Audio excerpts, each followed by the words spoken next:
Hello guys, magandang araw sa inyong lahat dyan. So ngayon guys, ang isi-share ko sa inyo ay kung ano ba yung pwede natin gawin sa ating mini gym para sa ating second day back and bicep exercise naman tayo ngayon guys. So tayo guys ay maroon tayong pang pull up exercise dito.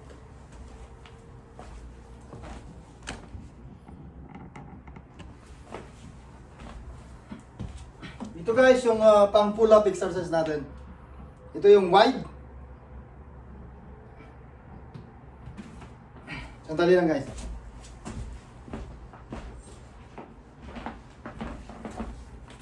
Pag nagpo-pull up kayo guys, mas maganda kung mayroon kayong pang support. Para at least hindi kayo madulas or mahulog. Lalo na kung alanganin yung pagka-hold natin. So, ilalak lang natin dito. Ito guys, para sa wide. Mas marami pa kayong makuha kung meron ito. So, pull up guys. Medyo mahirapan tayo guys kasi kagagaling natin sa gym kanina. So, yun. At saka yung exercise natin kanina guys sa gym ay back and bicep friend.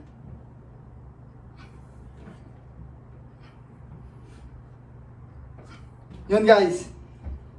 Pwede natin gawin yung wide pull up. At saka nandito rin guys yung pwede din tayo mag-close dito. Close nito or ganito. Depende kung saan kayo comfortable.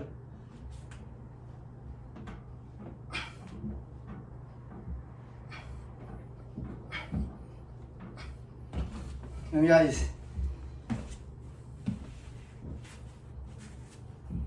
Basta gamit ka pa rin to guys kung gagawin natin yung so kung tutusin guys, pwedeng dalawang exercise na yun.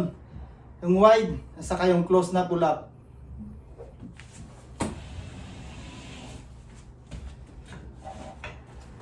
Oh, usod lang natin to.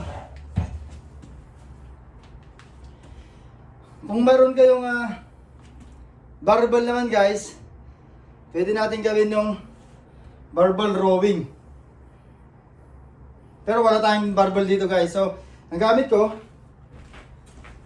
ay yung easy bar. Easy bar, okay na rin.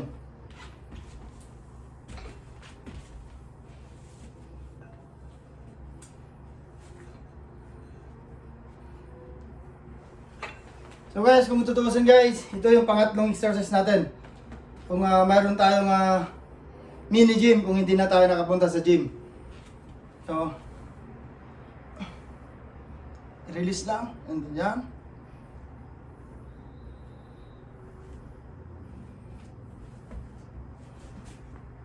Yan yung barbell rowing natin guys. Magaan lang kasi, kaya parang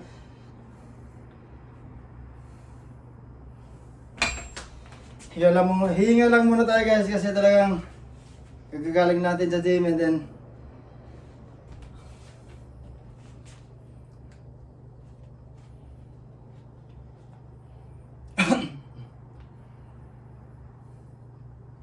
so guys, ito yung pangatlong exercise natin para sa back. Mayroon tayo ditong easy bar. Kung mayroon kayong barbell ay mas maganda guys. Ito guys yung easy bar natin. Gawin na natin ito yung barbell natin. So, barbell rowing. Okay. Position muna tayo. And then barbell rowing.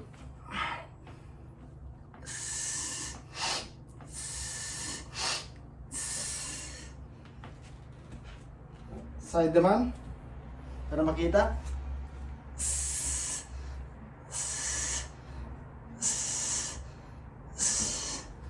Yun. So, yan yung pangatlong exercise natin guys para sa back. At ito pa guys, pwede rin tayo dito dahil mayroon tayong bench. Pwede rin natin gawin yung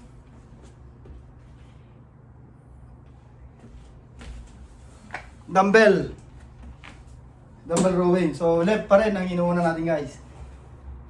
Yan o. Ngayon natin ganyan. Yan o. 1, 2, 3.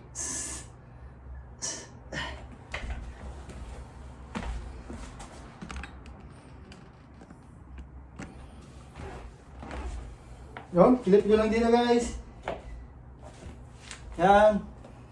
And then, yan yung dumbbell.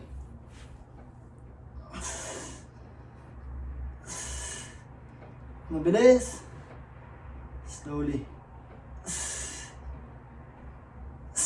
Okay. Yan guys. And then yun ay left and right.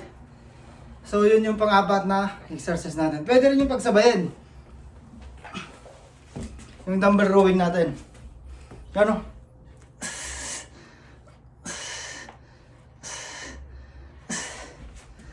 Yan. Pwede pagsabay, pwede isolation.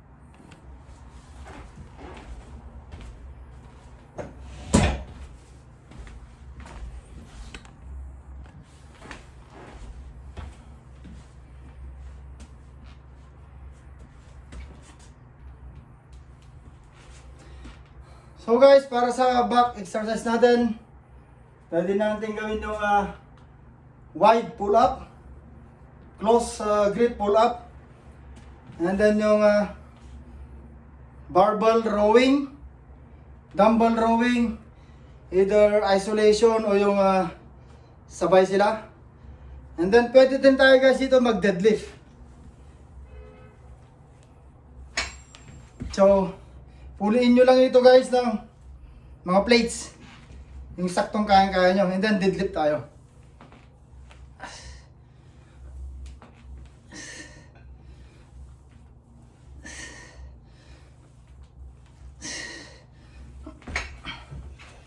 Yun guys. Yun ang panglimang exercise natin sa back. Ang pang-anim natin ay yung pull over pa rin. Kasi yun ay pwede sa back, pwede sa chest yung pull over. Pag nagpo-pull over ka dun sa may bench, yun o, nagagalaw natin yung back muscles natin. At the same time, yung chest natin. So, yun guys, pwede natin gawin. Kung ito lang, kahit ito lang yung mga equipment natin dito sa ating mini gym, pwede natin gawin. Pwede tayo mag-exercise para sa back natin. Makaka-5 or 6 na different kind of exercises pa rin tayo. So guys, ano ba yung susunod natin ay yung bicep. Dito guys, marami tayong exercise sa bicep. Kasi meron tayong easy bar, meron tayong dumbbells, meron tayong resistance bands. So, sa bicep guys, dito muna tayo sa resistance bands. Guys, dito sa bands na to guys, depende. Tatlong klase to. Meron yung light, heavy, saka yung heavy duty. Depende sa kulay nito. Ito ata yung light. Yan o. Straight lang yan.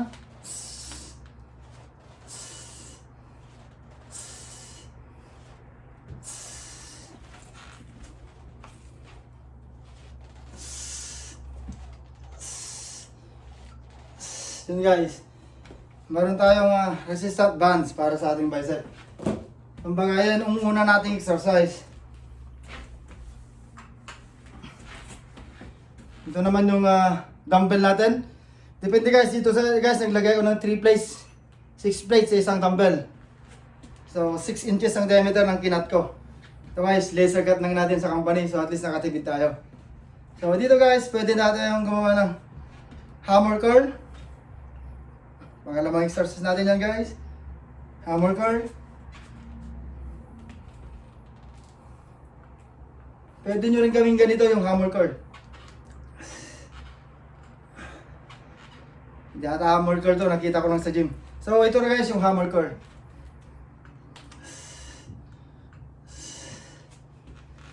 Yung pangalawang exercise natin yung guys. Asaya naman ito naman yung bicep curl.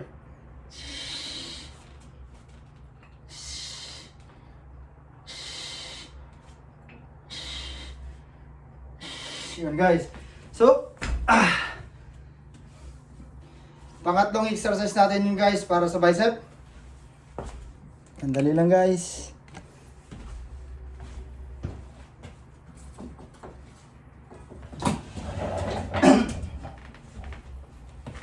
Kagandahan guys dahil mayroon tayong bench, makakapag bicep concentration tayo.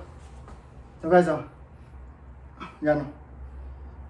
Kaliwa pa rin. Para masanay tayo na kaliwa ang nauna. Yun. 1. Yun. Bicep. Dumbbell curl. Concentration. Yan guys. So, isa yun.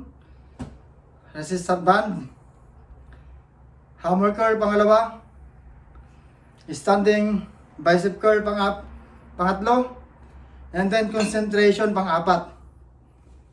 At saka pang-lima guys, ito naman yung incline. Ito kasi guys, hindi ka masyadong makapandaya sa bicep. Incline, bicep. Yun, kaliwa. Una. 1, 2, 3, 4. Yun guys. Yung pang-lima natin. So kung tutusin guys, halos sa dumbbell ang mga ginagamit natin. So madidefine ang ating muscles, lalo na pagka mas na yung muscle ninyo. Pang-lima yun guys, ito naman pwedeng pang-anim. Easy bar, wide grip.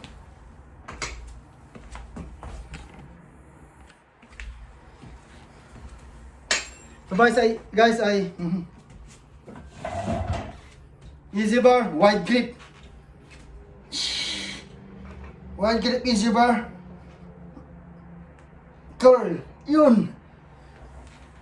Pang-anim yan, pang-pito.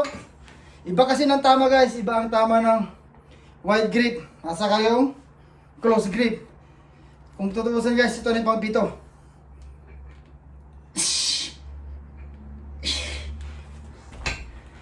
So sa bicep natin guys, ay makakarami tayong exercise dito pa lang sa mini gym natin. Ang kakanda lang guys kung masipag kayong mag bodybuilding kahit dito lang sa bahay ninyo, ay mas makakarami kayo kasi wala kayong hinahabol na oras.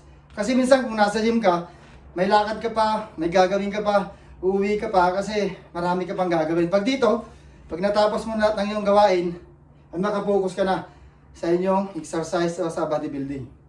Okay guys, maraming salamat sa inyong panonood. Sa susunod guys ay share ko naman yung pang third day. Ano ba yung pwede natin gawin sa pang third day? Usually guys, ang third day na ginagawa namin sa aming program ay exercise for shoulder and then yung traps. Okay guys, maraming salamat sa inyong lahat. Sa mga bago po sa ating channel, huwag niyo pong kakalimutan paki-click ang subscribe button and paki-like na rin upang updated kayo lagi sa mga susunod nating mga video. Ang inyong pong lingkod, ang kakusa na architect, Peter Monar.